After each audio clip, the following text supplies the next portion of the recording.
Hello everybody, this is Todd from All Things Archery and Shooting, and what I am doing tonight is I am doing a redo on my 1911 lightweight commander, my EDC carry gun. The first video I did, which is posted, which a lot of you watched, and I had several comments which I had to go back to the video myself and check, and several people commented that I had put out some false information, that I was calling the gun a Colt when it's not a Colt, and that I was saying you can use an 18-pound spring with plus P, and that I was saying that the gun was all blue. Well, technically that's not what I said, but after going back and reviewing the video, I guess it can be construed that way, because I did say it was a Colt clone. I didn't say Colt exactly. I also said that I used plus P ammo, but I also point out that I use plus P ammo only in for my defensive ammo. I'll go into reasons for that in a minute. Also, that the frame is an aluminum frame, and you can't blue an aluminum frame, which I never said it was blued. I said it was a black anodized, but I did say that the slide was blued, which the slide is. So there's a little bit of confusion, so I want to be sure there's no confusion out there. We're going to do this all over again and go over the whole thing, okay? All right, so first thing I'm going to do is we're going to talk about this. I'm going to start with this here. The ammo I use. This ammo is your MagTech Guardian Gold 45 Auto plus P 230 grain jacket hollow point. Now the reason I use this ammo is because in all of my carry guns, and I carry this gun extensively, and it's probably I carry 70% of the time, and I also carry a Glock 43, which is in another video you can see, but this is my main carry gun. But anyway, all my carry guns, I go through extensive testing with them before I'll carry them and bet my life on them. For instance, this gun, I've bought several different types of defensive ammo, and I've tried them all. And this particular brand, in the plus P, it shoots the tightest groups, it feeds the best, and it just works. The gun really likes this ammo, so that's why I use this ammo. I had a comment, people saying that, oh, I should be using, like XYZ custom ammo, Hornady Critical Defense or Critical Duty or Gold Dot. And I shouldn't be using his MagTech junk. Well, MagTech's not junk ammo, and I give you, they don't have the greatest ammo in the world, but a 230 grain slug flying out around 900 feet per second, it's going to do some damage, and it's a jacket hollow point, and the gun likes it, so that's why I use it. This ammo, it's got a factory rating of 950 feet per second. Through my chronograph, it clocks in right around 880 to 890, okay, somewhere in that area there, okay. Also, I've checked these shells and these cartridges in ballistic gelatin. I've fired them both in bare gelatin and through FBI protocol, which is 10% gelatin with 4 layers of denim, and they always expand, and they expand to 0.68 caliber sometimes. Between 0.60 and 0.68 caliber, they always expand, which is about the size of a nickel. So they expand quite well, and they work real well. And the reason I carry plus P and not standard in an aluminum frame gun, that's another comment gun. Oh, you shouldn't carry plus P in aluminum frame gun, it'll damage your gun. Well, they are correct about that, and we'll go into that in a minute too, but the main reason I carry it is because the velocity, I need the velocity for the expansion of the round. If you carry standard lows, you run around 770 to 780 feet per second in a standard. Remember, this barrel is only 4¼ inches. It is not it's a 4¼ It's not a full-size 5-inch barrel. It's only 4¼ okay? So you're going to get less velocity. You need your velocity to expand. Otherwise, you're supposed to shoot full metal jacket or ball ammo. So that's why I use that. It expands. It flies real well. It shoots really good in my gun, and I just like this ammo. Okay. Another comment I got was the magazines. These are Kimber magazines, you can see. These are Kimpro magazines. They're 45 ACP. They're called their TAC mag. They're 8 rounds. And I carry this magazine because, and I know, like, so I said, well, you shouldn't carry a Kimber magazine. It's not a Kimber gun. You're doing Kimber a disjustice or some ridiculous nonsense like that. The comment I got. And so the reason I carry these, I'll tell you why. They work. I like them. That's not to say Wilson doesn't work. It also works in here. Chip McCormick works in here, and factory Colt. Now, the reason I don't carry Chip McCormick or Wilson is one reason. They're pads. They're magazine pads. They will extend past my mag well, which we'll talk about in a minute. These Kim Pro mags, when you put it in, here, let me make, also in their comment, I'd make sure it's completely empty so it knows the weapon is completely clean. There's nothing in there, nothing in the magazine, so the weapon is safe. I did go through a safety procedure on the last video, but I didn't do it until further into the video, and I got a complaint I should have done it right away, and I did that again here, but I'm not going to redo it. So I know the weapon's clean and empty. I don't work on a loaded gun. I'll never do that. I've never had an AD discharge in my life, so anyway, we all know now that it's completely safe, okay? Now, the reason I'm back to these Kimber, the reason I carry these is because of the mag well there. You see that? Completely flush. And they completely drop free. All right? See here? Very nice. And again, they fit flush.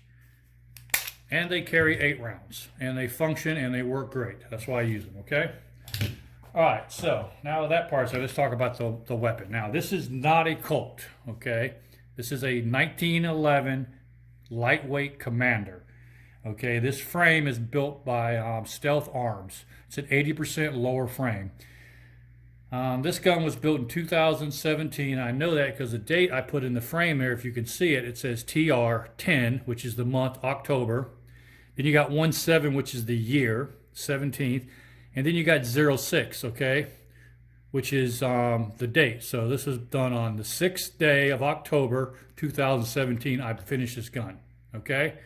And I worked on it for probably 6 months to build it, but that's when I finished it, and I stamped that serial number in there so I know who the gun is, and it's to me, all right? It is a aluminum frame, Stealth Arms, 80% lower. I was probably one of the very first ones, probably within the first 10, maybe 20 people that got this frame sent from Stealth Arms, and they sent this frame to me directly because I've built several other 1911 frames before this came out. And I'll do some videos on those later as well. One of them I used in my competition shooting. I got a 9mm and a 45 that I built. I used for competition for USPSA and IDPA, which we'll look at those shortly too. Anyway, so this gun here, it's a Stealth Arms aluminum frame, 1911 that you have to mill out. And it's at 80%. Now, what I mean by an 80% frame means it comes to you 80% complete, but you still have to do several things to it. You have to mill out the slide rails, which are right here, which the slide moves on.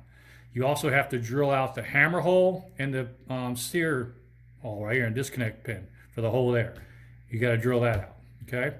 You also have to mill out the frame in that for your feed ramp. Now this one is, I'm gonna give that man, this one, the original feed ramp in this gun after maybe a year and a half, maybe close, well, no, that's not fair, maybe closer to 2 years, I noticed I started getting some feeding issues with hollow point ammos with this. It wasn't so much with hardball, but with hollow point I started getting several issues. And I tried different ammo, and then I took it apart. It happened at a competition, really kind of messed me up. But when I got home that evening, I took it apart to figure out what was wrong with it, because the guy really never gave me any feeding problems. And when I field stripped it down to its components, I noticed that the feed ramp on the aluminum frame had become dinged up and mauled from all the bullets hitting it, because I do use 200 grain semi-wad cutters in this, and they're a pretty hard wad cutter I use in this gun because I don't like the leading in it. And also I shoot factory hollow points, like this Mag Tech ammo, this Guardian Gold. I probably put 100 rounds of this stuff through the gun before I settled on it and decided I wanted to carry it. And several other types of hollow point ammo I've carried in it. So needless to say, over time it really dinged up the feed ramp and it had to be repaired.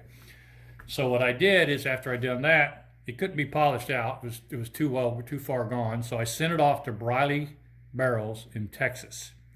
And what Briley did for me was they did 2 major things for me. First off, they installed a completely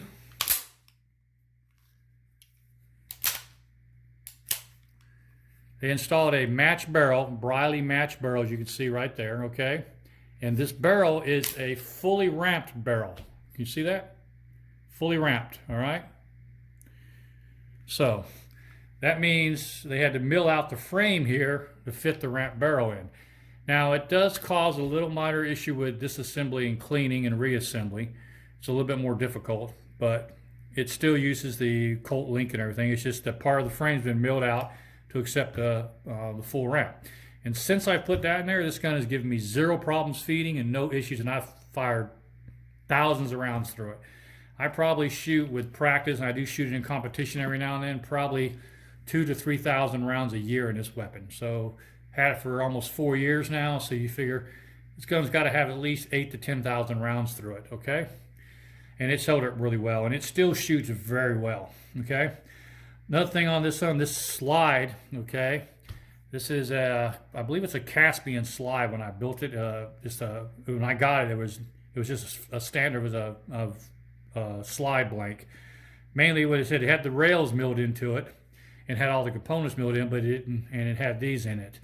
So what I did is I milled in, lowered and flared the ejection port on it, which you can see. All right, I did that myself.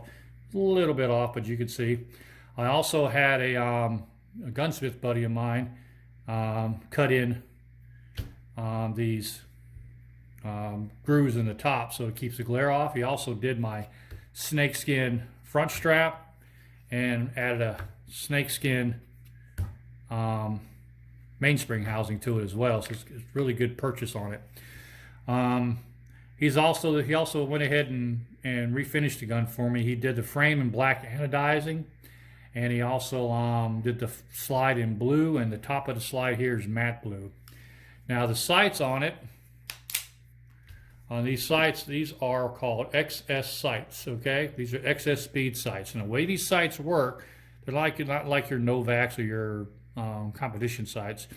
They're designed to quickly acquire a target at defensive distances. So basically what you do is you put that front green dot on top of that white line there, and your bullet's going to go there. And at 15 yards, it'll shoot off a sandbag rest of probably 1 inch or less if I do my part. Freehand, if I take my time, say 1 round a second, I can probably get 1.5 to 1.75 inches at that distance. And fast fire, it's probably more than 1 round a second. I can dump a whole 8-round magazine at 15 yards into a fist-sized group because of these sights. They're very fast to acquire, and they're super quick. That's why I have them on my defensive gun. Now, I wouldn't put these on a competition gun, as they won't do any good. Your distance on these, I mean, I've shot steel out to say 50 yards with it with some effort, but from 7 yards to 30, 35 yards, these sights are pretty much dead on, and you're going to hit your target every time. And also, this weapon will shoot to point aim. Everything I've put in it from 165 grains to 185s to 200, 230 grain plus Ps. This will also feed those original old school 200 grain spear flying ashtrays. Y'all remember those big hollow points they had? They were huge. And it feeds that. Okay. I did have everything laser etched into the slide, which is the caliber and my initials, as you can see. Again, it's so if it comes up missing or stolen, I know it's my gun. There's no way to get around it. The gunsmith that I had do the slide work on it in the top and put the sights on, he had to mill the sights in, which you can see they're milled in. You got dovetails on each side, so they're fully adjustable. This uses a long trigger, okay, and it uses a flat mainspring housing. All the components inside are made by Ed Brown. I like Ed Brown stuff. The hammer, the sear disconnect, firing pin spring. So it's all Ed Brown components, including the grip safety, which is Ed Brown with the speed bump here. And the speed bump's really nice because when you grab it, it's always disengaged. As you can see, everything works. The gun's on. I got a positive safety. Hear that click? It clicks on and clicks off positively, and it works perfect, as you can see here. And then, see, even the grip, everything works on it. It function tests correctly. The trigger on this also had Briley Barrels do the trigger job on this. They're custom gunsmiths, and this trigger is really nice. It breaks at 4.21 pounds on my RCBS digital scale. There's no creep in it whatsoever, and it breaks very cleanly. Okay. The grips are basic walnut grips, nothing fancy there. I did go ahead and install a magwell on it that I blended with the frame. Okay.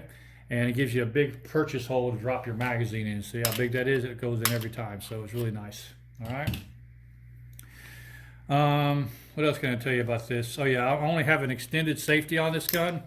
I don't like a smaller safety, and I don't like the extended slide. It's a standard Colt slide, really. I don't like the big extended ones, but it does have the extended safety. It's not one of the real big ones. It's kind of like a medium size, so it's kind of nice. Oh yeah, the bushing on this, it's a match bushing to go with the match barrel. These are matched together. When you buy them, they're bought in a set. So you get the barrel and the bushing.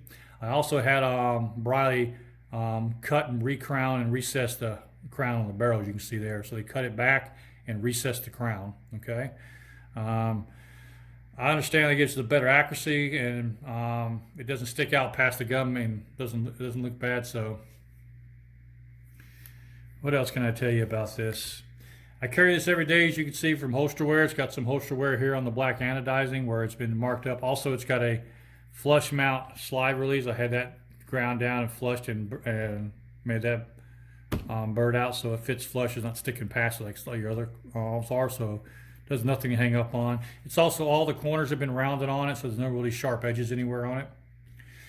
And that's pretty much it on that gun. Again, it is a 1911 clone lightweight commander built on a Stealth Arms 80% frame. I did 90% of the work on the gun myself, except for the trigger job and the barrel work and the finishing.